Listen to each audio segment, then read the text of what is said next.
మిథున రాశి. ఈ మిథున రాశి వారికి ఈ సెప్టెంబర్ నెల 2024 సంవత్సరానికి గాను ప్రొఫెసర్ డాక్టర్ ముల్లపూడి సత్యనారాయణమూర్తిని నేను మీకు ఈ యొక్క రాశి ఫలాలను చెబుతున్నాను.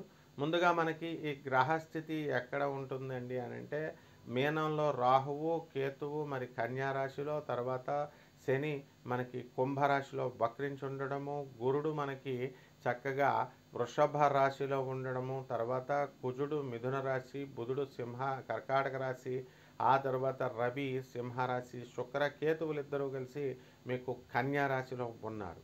ఈ విధమైనటువంటి గ్రహస్థితి వల్ల నేను గతంలో చెప్పాను మీకు, గురుడు వ్యయ స్థితిగతుడై ఉన్నాడు. దీనివలన మీరు పోలీస్ ప్రాబ్లమ్స్ కానీ, కోర్టులకు వెళ్ళడం కానీ మరి జరుగుతుంది అని చెప్పాను. అదేవిధంగా జరిగిందని మనకు ఫోన్లు వచ్చినాయి, చాలా సంతోషపడ్డాం. ఆ విధంగా ఈ మిథున రాశిలో ఏంటంటే, ఈ వీళ్ళందరికీ కూడా లీగల్ ప్రాబ్లమ్స్కి రావడానికి అవకాశాలు ఉన్నాయి. కాబట్టి జాగ్రత్తగా మీరు మీ వ్యాపార భాగస్వాములతో కానీ, బయట మీ కస్టమర్స్తో కానీ చాలా జాగ్రత్తగా మీరు వ్యవహరించుకోవాల్సినటువంటి అవసరం ఉంది. అలాగే మీ భర్త ముఖ్యంగా వాళ్ళు అర్థం చేసుకోవడం లేదండి, అత్తగారులు అర్థం చేసుకోవడం లేదండి, ఆడబడుచులు అర్థం చేసుకోవట్లేదని బాధపడేటటువంటి వాళ్ళంతా కూడా కాంప్రమైజింగ్ యాటిట్యూడ్తో మీరు ఆల్రెడీ వెళ్తున్నారు. ఎంత కాంప్రమైజింగ్ యాటిట్యూడ్తో మీరు వెళ్తున్నప్పటికీ కూడా ఏదో ఒక సందర్భంలో మీరు అవుట్ బస్ట్ అవ్వడము, అవి కొన్ని ప్రాబ్లమ్స్ అని తీసుకురావడం అనేటటువంటిది ఈ నెలలో జరుగుతాయి. అయితే మీరు చేస్తున్నటువంటి విధానము కరెక్టు అని తెలుసుకొని మరి చక్కగా అలా వెళ్ళాలి. అంతేగాని మీకు తోచిందే మొండితనంగా నేను ఎవరి మాట విన్ను, నేను నాది నేనే చేసుకుంటాను అని మొండితనంతో ఇంతవరకు ఈ నెల వరకు చేసుకుంటూ వచ్చారు. దానివల్లనే మీరు పోలీస్ ప్రాబ్లమ్స్లో, కోర్టు ప్రాబ్లమ్స్లో ఇరుక్కోవడం అనేటటువంటిది జరిగింది. అలాగే వృత్తి, వ్యాపార, ఉద్యోగ విషయాల దగ్గరికి వచ్చేసరికి మీకు చక్కగా బ్రహ్మాండంగా ఉంది. మీకు ప్రమోషన్స్ అనేటటువంటివి రావడం జరుగుతుంది. వృత్తిలో డెవలప్మెంట్ అనేటటువంటిది కనబడింది. మీకు ఇంకా ప్రమోషన్స్ రావాలి అనుకునేటటువంటి వాళ్ళంతా కూడా మీరు ముందుకు దూసుకొని వెళతారన్నమాట. అలాగే చక్కగా మీకు ఈ యొక్క మిథున రాశి వాళ్ళకి ఏంటంటే, వ్యాపారాలు ఏ రకాల వ్యాపారాలు మీరు చేయాలి అంటే, రాహుతో సంబంధించినటువంటి ఈ యొక్క వ్యాపారాలు మీకు కలిసి వస్తాయన్నమాట. అంటే ఎలక్ట్రానిక్ సంబంధము, తర్వాత వజ్రాల వ్యాపారము, జెమ్స్ అండ్ స్టోన్స్ బిజినెస్లు, తర్వాత ముఖ్యంగా ఎలక్ట్రికల్ స్టోర్లు, ఆటోమొబైల్ షాపులు, ఇవన్నీ కూడా మీరు పెట్టుకున్నట్లయితే బ్రహ్మాండంగా ఉంటుంది. అలాగే హాస్టల్స్, ఆ తర్వాత ఈ యొక్క ఫుడ్ ఇండస్ట్రీస్, హోటల్స్, ఇలాంటి బిజినెస్లన్నీ కూడా మీకు అత్యధికమైనటువంటి లాభాలు తీసుకురావడానికి అవకాశాలు ఉంటాయి.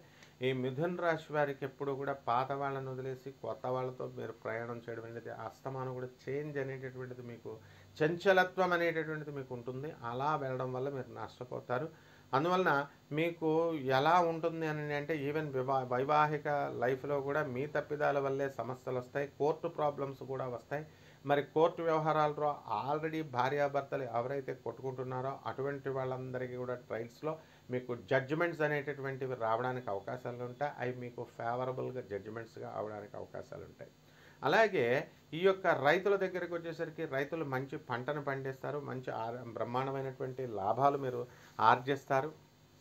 అదేవిధంగా మీరు చక్కగా ఈ యొక్క ఈ ఆడవాళ్ళు, మరి మహిళలు ఏంటంటే, మాకు ఆడబడుచులు సహాయం చేయడం లేదు, లేకపోతే అత్తగారులు సహాయం చేయడం లేదని వాళ్ళ మీద కక్షగట్టి వాళ్ళని మీరు ఇంతా కూడా మీరు చేసుకోవడం జరిగింది. అయితే వాళ్ళ మరణించినప్పటికీ కూడా మీరు ఇంకా కూడా మీకు పరివర్తన రాకుండా ఈ మిథున రాశి వాళ్ళు ప్రవర్తించడం అనేటటువంటిది కొన్ని విషయాల్లో చాలా బాధాకరమైనటువంటిది. అలాగే మీరు ఏంటంటే, కొంచెం కృతజ్ఞత అనేటటువంటిది ఈ మిథున రాశి వాళ్ళు ఈ నెలలో ప్రవర్తించడం అనేటటువంటిది జరుగుతుంది. అది మీకు మంచిది కాదు. దానివల్ల మీరు లాస్ అవ్వడానికి మీకు అవకాశాలు ఉంటాయన్నమాట. ఆ విధంగా ఈ యొక్క మిథున రాశి వారు మనకి వృత్తి, వ్యాపార, ఉద్యోగ విషయాల్లో రాణింపు బాగానే ఉన్నప్పటికీ కూడా మీరు ముందుకు వెళ్ళడం అనేటటువంటిది జరుగుతాయి. విదేశాలకు సంబంధించినటువంటి వ్యవహారాల్లో మీరు చక్కగా సాధిస్తారు. అయితే నా అర్ధాష్టమ కేతుగ్రహ ప్రభావం వలన విదేశీ వ్యవహారాలు అనేటటువంటివి కొంచెం లాస్ అవ్వడానికి అవకాశాలు ఉంటాయి. అవన్నీ కూడా వీసాలు ఇవన్నీ కూడా మీకు రాకుండా, మీకు కొంచెం ముందుకు వెళ్లకుండా పని అనేటటువంటిది దిగ్బంధనం అవుతుంది. మరి అదేవిధంగా మీ పిల్లలు మీ పట్ల విశ్వాసఘాతకత్వంతో వ్యవహరించడం, మరి అన్నీ కూడా చెప్పకుండా మీకు దాచడం, మీరు చేసిన పనే మీ పిల్లలు మీకు చేయడం అనేటటువంటిది మీకు విస్మయాన్ని గురి చేస్తుంది ఈ నెలలో. అలాగే income tax, commercial tax, police, army డిపార్ట్మెంట్స్లో పనిచేస్తున్నటువంటి వాళ్ళందరికీ కూడా అదనపు ఆదాయాలు రావడానికి అవకాశాలు ఉంటాయి. అలాగే ఆర్మీలో ఉద్యోగం చేస్తున్నటువంటి వాళ్ళకి దూరపు ప్రాంతాలకి మీకు ట్రాన్స్ఫర్స్ రావడము, లాంగ్ లీవ్లు రావడం, మళ్ళీ మీ భార్య బిడ్డలతో మీరు కలిసి ఉండడానికి మీకు అవకాశాలు ఇవన్నీ కూడా రావడం జరుగుతాయి. ఈ వారంలో మరికొన్ని రెమెడీస్ చేసుకోవడం ద్వారా మీకు ఇంకా శుభమైనటువంటి ఫలితాలు వస్తాయి. కేతు జపం చేయండి, కేతు స్తోత్రాలు చదవండి. కేతువుకి కిలోంపావు ఈ యొక్క ఉలవల్ని, ఆ తర్వాత చిత్రవర్ణం కలిగినటువంటి మల్టీ కలర్డ్ వస్త్రాన్ని పేద బ్రాహ్మణులకి మీరు ఈ యొక్క సోమవారం నాడు ఉదయం 7 గంటలకి దానం చేయడం ద్వారా మీరు చాలా బ్రహ్మాండంగా ఉంటుంది. మరి ఆ విధంగా మీరు ఏం చేయాలండి అంటే, ఈ యొక్క విదేశాలకు సంబంధించినటువంటి వ్యవహారాలు కూడా మీకు ముందుకు వెళ్తాయి. అలాగే దశమహావిద్యల్లో ఒకటైనటువంటి ధూమావతి అమ్మవారి యొక్క హోమాన్ని మీ ఇంట్లో జరిపించుకోవడం ద్వారా మీకు అత్యంత శుభమైనటువంటి ఫలితాలు మీకు ఈ నెలలో కలుగుతాయి. శుభమస్తు.